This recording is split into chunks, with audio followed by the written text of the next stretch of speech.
Good evening, everyone. Mike Palmer from Know Your Rights Group and Success Coaching International with another very important update tonight. Now, we have a ton of information to get through this evening, so let's get straight into it. Firstly, unfortunately, is more COVID crap from the media. It is clear that they are just not letting this go. In fact, they're actually really ramping things up again. Now, as always, the following articles are not meant to scare or concern you in any way, shape or form. They're simply to prepare you for what the media are saying and what they're likely to be pushing moving forwards. Because, of course, once something is released or something happens or whatever you want to call it, I'm not going to be able to say as much as I can now. So first and foremost is this crazy, outrageous claim that there are 20 new bat viruses that have supposedly just been identified in China. So if this is of interest to anybody watching, you can have a read of this. Critical implications for public health after 20 new bat viruses found in China. Medical experts have warned that the discovery of the viruses could have critical implications for public health across the globe. The study, published by the PLOS Pathogens Journal, was conducted by researchers who looked inside the kidneys of 142 bats from 10 species collected over 4 years across the Yunnan province in China's southwest. Why do they only investigate bats in China? I mean, aren't there bats in other countries as well? I mean, what's with the Chinese bats? A total of 22 viruses were detected, 20 of which have never been recorded before. Ooh, very scary. Of greatest concern, however, was the other two Nipah viruses found in the fruit bats living near fruit orchards close to local villages, one of which is now the closest known relative of the deadly Hendra and Nipah viruses. Both viruses can be spread through urine, sparking fears about potential fruit contamination, which could then be transmitted to animals or people if they consumed the food. The discovery holds special relevance to Australia. Of course it does, because, as I've said before, we're the guinea pig for the rest of the world. Because of its history of Hendra outbreaks linked to bat populations, virologist at Monash University's Malaysian campus told Sydney Morning Herald. The findings carry critical implications for public health in Australia and globally, virologist Dr. Yong Go Peng warned. Whilst the findings are based on bat kidney samples and do not confirm imminent outbreaks, then why are we even worried about it? Why are they talking about it in the media? They reveal how much we still don't know about the microbes that bats carry, Dr. Peng said. Now, I mean, is it just me or is there anyone else out there that, when we grew up, the only bats that we had to worry about were vampire bats. They were going to turn into Dracula and suck your blood and all that kind of thing. Now we're going to worry about all the fruit bats. I'll tell you what, there's a few fruit bats out there, let me tell you. Then, of course, there's the subheading. Here we go. This is what it's all about. Aussies urged to get COVID booster shots. It comes amid increased pleas for Australians to get their COVID booster shot, with a new contagious variant already spreading overseas is expected to drive a winter wave across the country. National data showed earlier this month that just over 6% of Aussies had received a booster shot since the beginning of the year, with 1.3 million COVID vaccine doses administered to people aged 18 and over. Only 6% of Aussies. So 94% of Aussies have found their brains and woken up and chosen not to buy into this rubbish anymore. That's a certainly very positive sign. While we now thankfully see fewer deaths due to COVID in 2024, they're still 5 times higher than influenza. So COVID is still something to worry about. So there you have, it's written in the news, so I hope you're all going to go now and start worrying because, of course, the media told you to. So, if they say so, it must be real and you have to do it. Now, of course, let us not forget about the good old razor blade COVID that I spoke about just on last week's video because, of course, that's very scary too. And, of course, there's a follow-up story on that. So there's the next article for those who want to read that for yourselves. Symptoms that hits 3 times in 24 hours could be COVID. Could be, but they're not really sure. But we'll put it in the headline anyway, just to grab people's attention and keep them living in fear. As Nimbus variant doubles in big capital letters, doubles from almost nothing to next to nothing. In just 1 month, and infections reach highest level this year. Again, from pretty much nothing to next to nothing. But hey, be worried, be afraid, be concerned, because the media tells you to. A new or persistent cough striking in a particular time frame could be a sign you have the new COVID variant sweeping through the UK.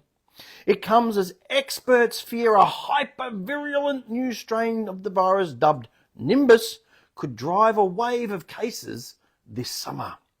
Official data published yesterday showed the proportion of COVID tests testing positive for Nimbus has doubled in less than a month, jumping to 8%. Ooh, 8% of how many people are actually doing these tests? I mean, is anyone still doing them? I certainly hope not. While there are no signs the new strains cause more severe illness or death than other strains, experts warn there are signs it's far more contagious. Well, again, who cares if everybody gets it if it really isn't more than a sniffle or a sore throat or whatever else? What's the problem? The rise of Nimbus, known scientifically as NB 1.8.1, comes as scientists warn that many people's immunity from previous infections and COVID jabs has faded.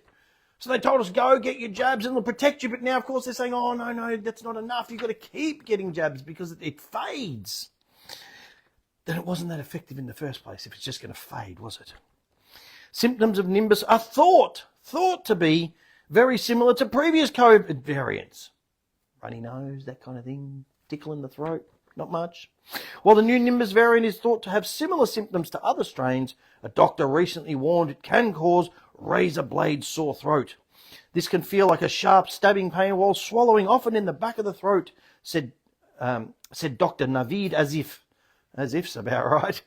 I mean, anyone gets a cold, you get a runny nose, you get a sore throat. That's how it works, people. Other potential symptoms linked to the strain are redness in the back of the mouth and swollen glands. Again, anyone ever got a cold and got swollen glands? It happens all the time. However, symptoms can vary widely, so vigilance is the key. They can vary from absolutely nothing to next to nothing to not really having any symptoms at all. Vaccine companies are reported to be in the midst of updating their shots to fit the Nimbus strain. Well, if they're only updating their shots now, what's the urge for people to rush out and get the jabs now? Shouldn't people be waiting until they've got the Nimbus strain sorted and they've got that vaccine already? I mean, you can't have it both ways, people. Moderna said late last month that its updated next spike shot will be available by the fall. Gee, that sounds really safe, doesn't it? Next spike. Nimbus, as a name for the variant, was coined by Canadian evolutionary biologist T. Ryan Gregory, the mind behind many popular COVID strain names. I mean, there's a claim to fame if ever I saw one. Hey, what did you do with your life? Oh, I was the bloke that came up with all the COVID strain names. I mean, who prints this rubbish? Seriously. I mean, you just got to shake your head and I don't know. I mean, honestly, it is just nuts. But look, the important thing is that people are aware of what they're actually saying. Now, of course, that article is from the UK, but don't worry. You have to live in fear right here in Australia as well because things are ramping up, or so the media says. So, here we go. Those of you in New South Wales, be extra worried, but don't worry because it's also Victoria and Queensland too. Wait, listen to this. New South Wales Health urgent warning as COVID makes nationwide comeback. Did it ever go anywhere? Don't you have to disappear for a while before you can have a comeback? Haven't they been spouting this rubbish all year for the last 5 years? I mean, again, make up your mind, people. Nationwide comeback amid flu season. Well, is it COVID coming back or is it just the flu? How do we know? Experts, these experts, I tell you what, drips under pressure. That's what an expert is. Warn the current wave could escalate further without preventative action. COVID cases are rising again across New South Wales just as the flu season starts to bite. Oh, that's a bit coincidental, isn't it? A total of 3,475 people out of how many people they got? 8 million in New South Wales have COVID in the week ending June 14, which was a 10% increase on the previous week. So almost nothing to next to nothing. Ooh, very scary. New South Wales Health revealed on Thursday the department is urging residents to get their COVID booster shot to protect themselves as the virus continues to spread. Cases have been steadily rising across the state since May, with the largest increase among people aged 90 and older. But the number of confirmed cases likely represents only a fraction of the true total, as most people no longer test for the virus. And you wonder why, after all the stories that came out a few years back where they were using PCR tests in a glass of Coke, a tub of motor oil, even a piece of pawpaw, and they were all coming back as positive for COVID. And you wonder why people aren't testing. Hello? Okay. The uptick is not limited to New South Wales. I told you, I did warn you. According to COVID Life. Who's reading COVID Life? Really? Anyone out there reading COVID Life, please put a comment. Put something in the comments. Let me know. I'd be fascinated to know who's reading COVID Life. According to COVID Life, every state and territory has recorded an increase in June, with New South Wales, Victoria and Queensland seeing the sharpest rises.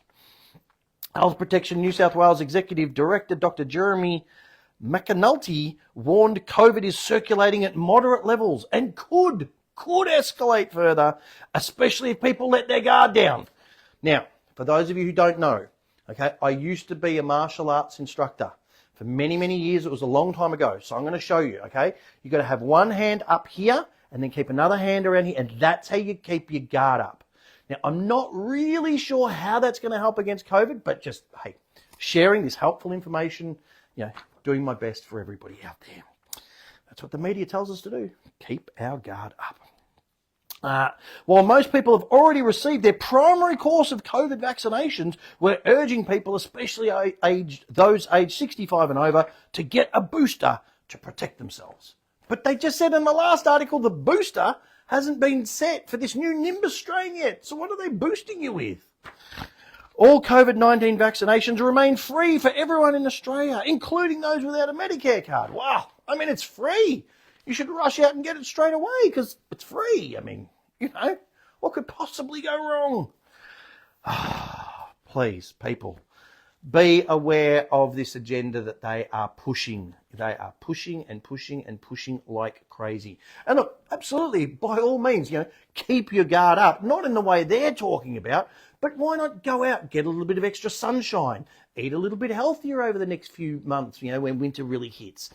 Do a little bit more exercise. Go for an extra half-hour walk, once a week or whatever. Maybe take some extra, natural vitamin supplements, something like that. For the majority of the population, that's really all you need to do. It's as simple as that.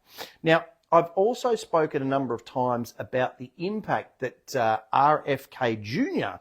Is having in the US, especially with regard to vaccinations, and how he's even downgrading the recommendations for certain jabs for particular groups of healthy people. I know, shock horror. Okay, well, it seems like, who would have thought, the establishment isn't actually all that happy about that plan.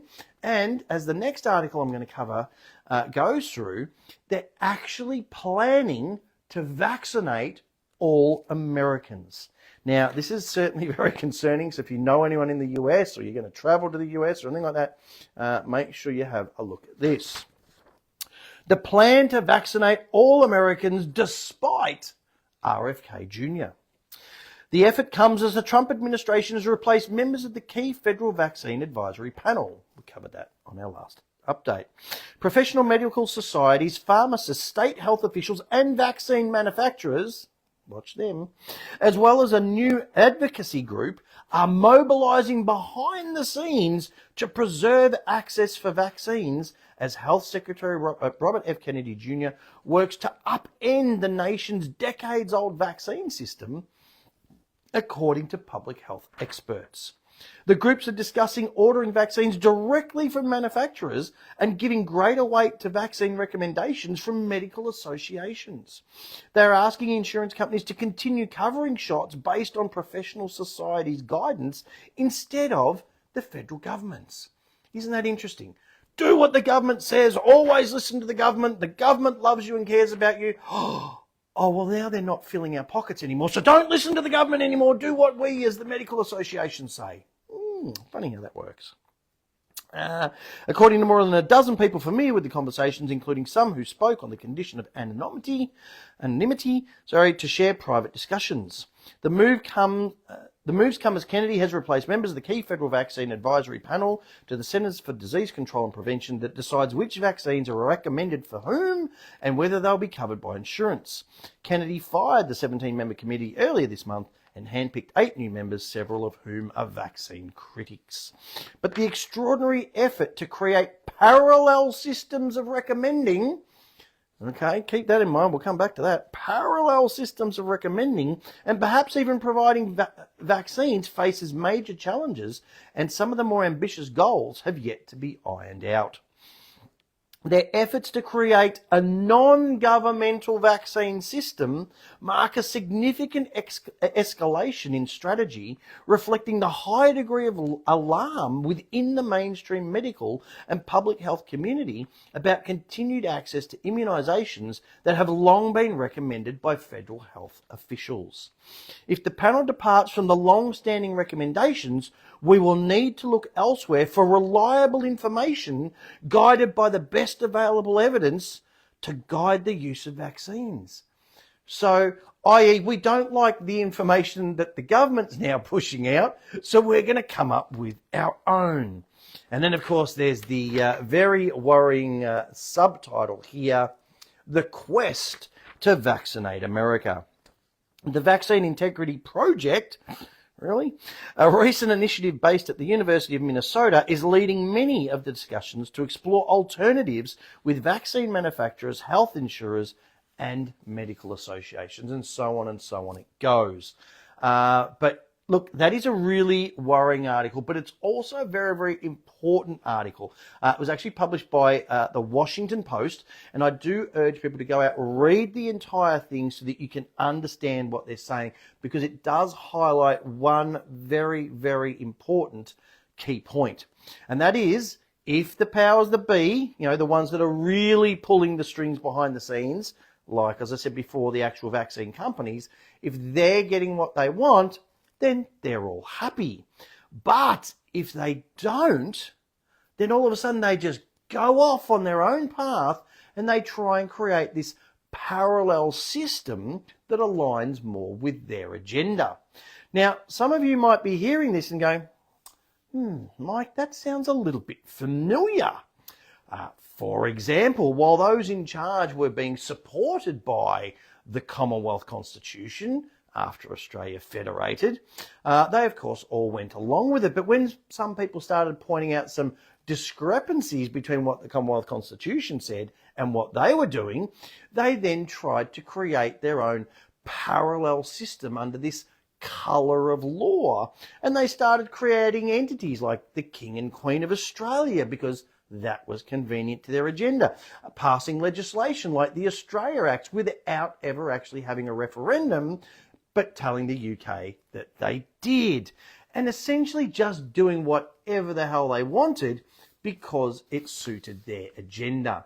Now, the problem is that when you start pointing this out to people and then the system finds out, well, then they label you a conspiracy theorist or a sovereign citizen or some other nonsensical name which they actually came up with and created just to simply try and discredit critically thinking people.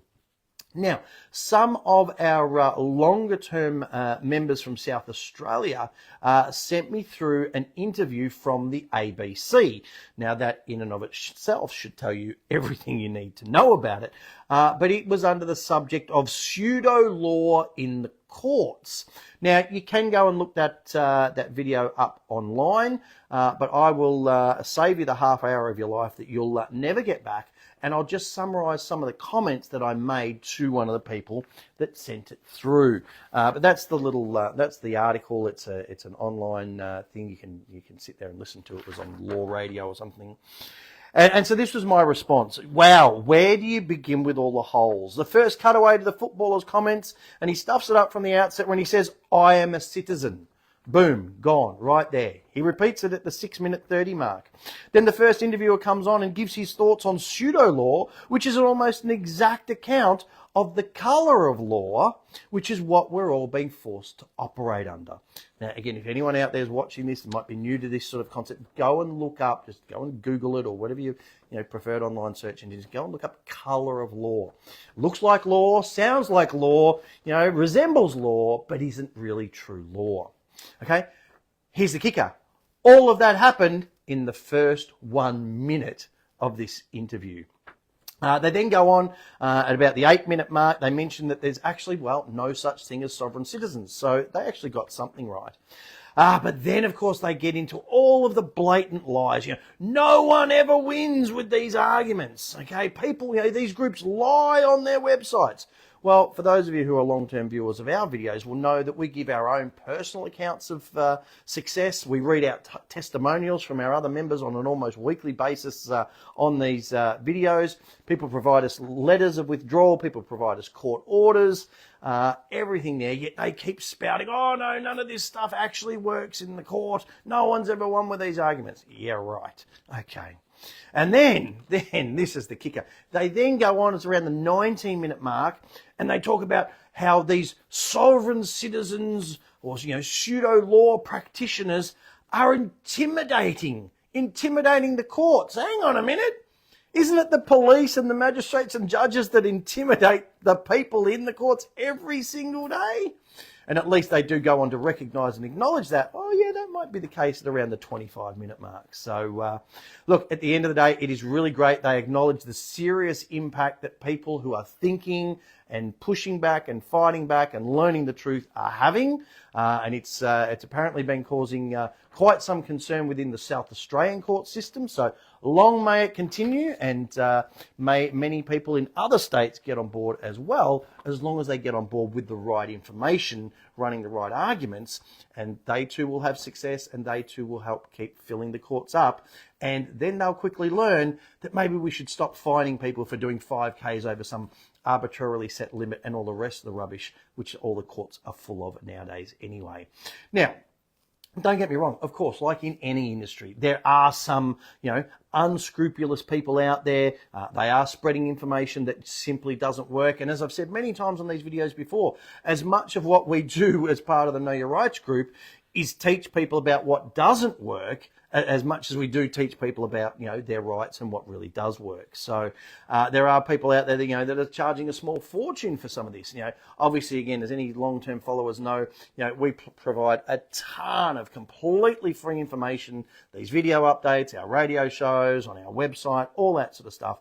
And what we do charge for, we only charge a very, very small price, and we give a full money back guarantee as well. So that's the difference between our group obviously and some of these other groups that are out there. But look, at the end of the day, like anything in life, please do your research. And look, whatever it is that you want to learn in life, whether it's about your rights, your health, your finances, how to defend yourself or anything else, make sure that you learn it from people who actually have the results that you're looking to achieve, like we do, especially when it comes to standing up for your rights and fighting back. Now, speaking of results, one of the things that I always talk to people about, in fact, pretty much every single day, and that is the importance of using cash. I take it out every day. I use it every day. I use it for over 90% of my transactions. And not only that, but I show people how easy it is to pay for the majority of things with cash, with just a little bit of planning and occasionally a little bit of pushing. Now, this next article explains why doing that is so important. So this was an opinion piece that was put out in the last week or so. And I urge you to have a look, especially at the end, because he raises some very valid points. So this one is entitled, The Demise of Cash Brings a Stark New Reality for Australians.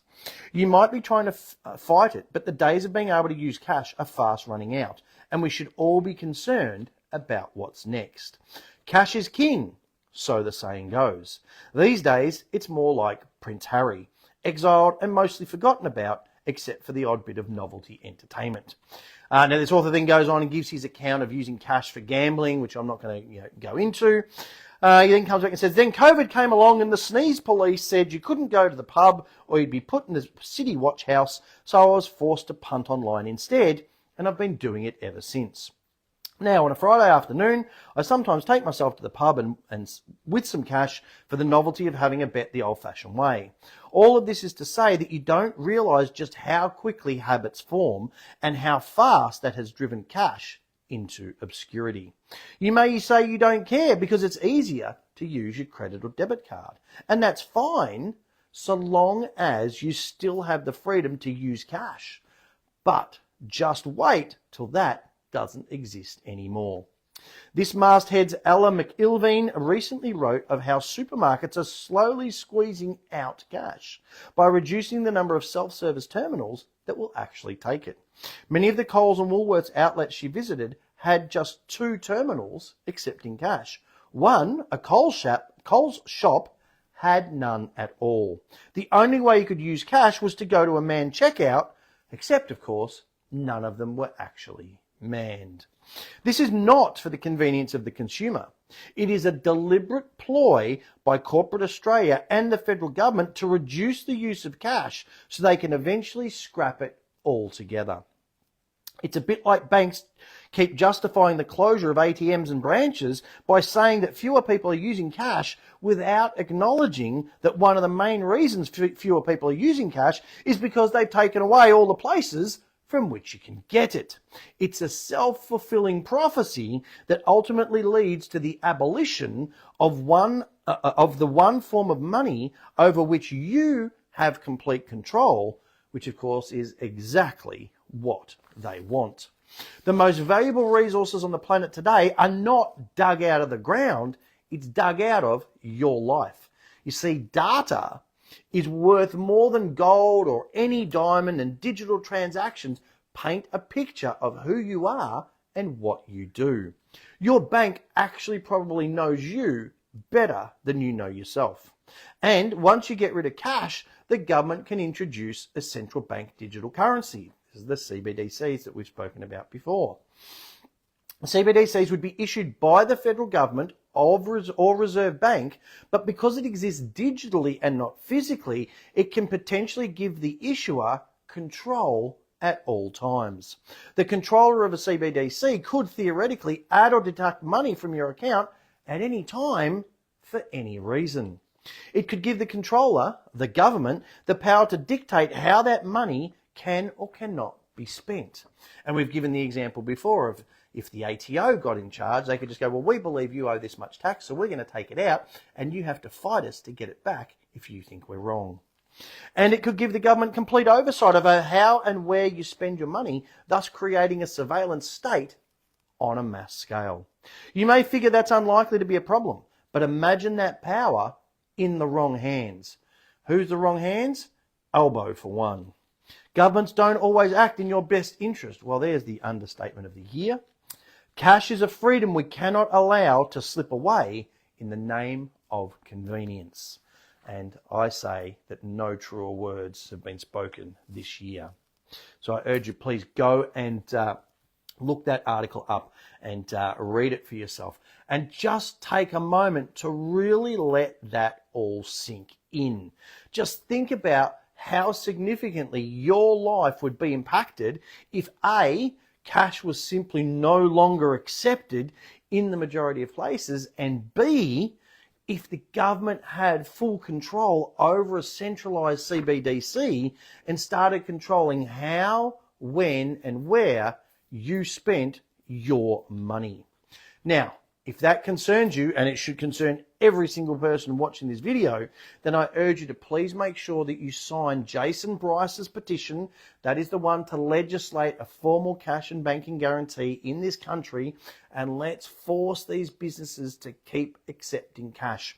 As always, there'll be a link going up in the comments if you're watching this on Facebook. and we will organise links to go up on the YouTube and BitChute versions as well. Now, of course, on that point, if you haven't already done so, make sure you also join our Call Out Cashless Businesses Facebook group. Okay, and let's continue to name and shame those businesses that refuse to accept cash and who either support or at least part of this agenda towards a cashless society. Then you can also join the Cash is King discussion group. Again, that is a great group to share these kinds of videos, those kinds of articles around far and wide so that people understand what the cashless agenda push is really all about, and of course the true dangers of it. And please, while you're being proactive and you're signing petitions and the like, do be sure to add your signature to the petition to stop the digital ID that we spoke about on the last video update, because that is the very first hurdle that they need to overcome to make their cashless ideal a reality. So that is the petition that you are looking for. Again, there should be a link going. Okay, everyone, as I was just saying, the powers that be really do not like us getting this information out to people. They've been attacking our website all day. And now, magically, all of a sudden, our Facebook Live just paused, stopped. So, yeah, not sure what happened there. It seems very coincidental. So let me quickly pick up, hopefully, wherever I was before the broadcast stopped. But essentially what I was telling everyone about was our 20% off end of financial year sale. That does apply to all of our physical products. You can just go to our products page, just go onto our website, knowyourrightsgroup.com.au, click on products. You can apply that discount to any of those products. It also is going to apply to all of our live events. So we do know a lot of people are genuinely struggling financially now. So you can apply that same discount to all of our live events. So if you're yet to secure one of those last remaining seats to our rates webinar, which is on this Sunday, or if you've failed to secure a seat to our final 3-day live event on the Gold Coast next weekend, there are still some seats available and you can get them at that extra 20% off. Just go onto the, just order whichever seats you want. Just go onto the checkout page. There's a little coupon code box. Just put the word EOFYS, EOFYS. Just click apply and that will apply a 20% discount to webinar tickets, the live event tickets, the products, whatever it is that you're interested in. You can take advantage of that discount. As I said, unfortunately, the VIP tickets are all sold for this Sunday's event, but you can add on the VIP materials, so you can still get the PDF workbook and copies of all of the presentations as well. All right, so I think that's pretty much all of that. We do obviously what we always do at the end of these videos, which is to go through the latest memes to get people thinking. So we mentioned, of course, before about the razor blade COVID. So there you can see our good mate Bill Gates going, oh, they aren't buying it anymore. So his Schwab's going, well, bring out the razor blade throat. That'll scare them for sure. So hopefully people are awake. Now, on the point of these COVID and vaccines, I know I've put posts up like this before, but again, it's a very timely reminder. Okay, no one, not a single one, okay, ever regrets not taking it. But plenty of people do regret being forced to take it. So do keep that in mind, whatever it is that they choose to roll out in the future. Yes, this one. All governments lie about everything. Okay? And you're simply programmed not to question any of it. Okay? And they hate anyone who does, as we've seen another example of tonight. And I will leave you with this final one regarding governments. Okay? As it says there, owned by corporations, run by psychopaths, lying about imaginary economy based on debt, fueled by illegal wars, destroying ecosystems, poisoning our food and water, decreasing our education, increasing our prisons, manipulating the media, suppressing free energy, making us struggle, starving, humiliating and killing the rest of the world, all whilst you stay silent, pay taxes and vote. It makes no sense, so please stop doing it. So I'm going to leave things there. As always, I do urge you to please make use of all of the various products that are available to you, to please get informed, get fired up, and get proactive. These videos, as always, whilst they're still online, are completely free to access. We will try and do something and see if someone can help us edit the two videos together, get that up online, get that on YouTube, on BitChute. Do subscribe to those channels. We're back on air for our radio show again next Tuesday, again completely free. Anyone can tune in from anywhere in the world. Just click on the big black Listen Live button on the radio show page. Again, you'll find that on our website. If you want to go above and beyond that, we do, of course, recommend our Know Your Rights book, The Essential Step-by-Step Manual for Understanding and Exercising Your Rights. The Aussie Speeding Fines book, as I've said many times before, for successfully challenging all manner of unjust and unlawful fines. And again, as I said before, we do know people are genuinely struggling financially at the moment, so please stop throwing good money after bad at these unsecured loans, your personal loans, your credit cards, things like that. Use that tried, tested and proven 4-step process for discharging those as well. You can get these books all individually. You'll find links in the description. You can get them all as part of the combo pack. You do, of course, get that tote bag included as a little bonus, no extra charge. Don't forget, grab our beanies. It is definitely cold and chilly out there. Winter has definitely upon us. Grab the beanies. People see the logo. They come up and have a chat. It's a great way to meet like-minded people. Now, we urge you, grab one of the last, I think there's 7 or 8 seats left to this Sunday's webinar. They will be all gone before then, well and truly. There's a link in the description. Check out the Gold Coast events if you can get to the Gold Coast, or if you're anywhere near the Gold Coast. That is next weekend, 4th, 5th and 6th of July. If you can't make it to any of those for whatever reason, then please do be sure to grab a copy of our home study course, which is a complete recording of one of those 2.5-day live events. There's 17 DVDs which you can pause, rewind, fast forward in the comfort of your own home. 3 custom-made workbooks where you can write notes next to every single presentation and every single slide that we go through. And it is a brilliant resource that you'll come back to again and again and again over the years. Again, that's all part of that 20% discount. So do feel free to take advantage of that.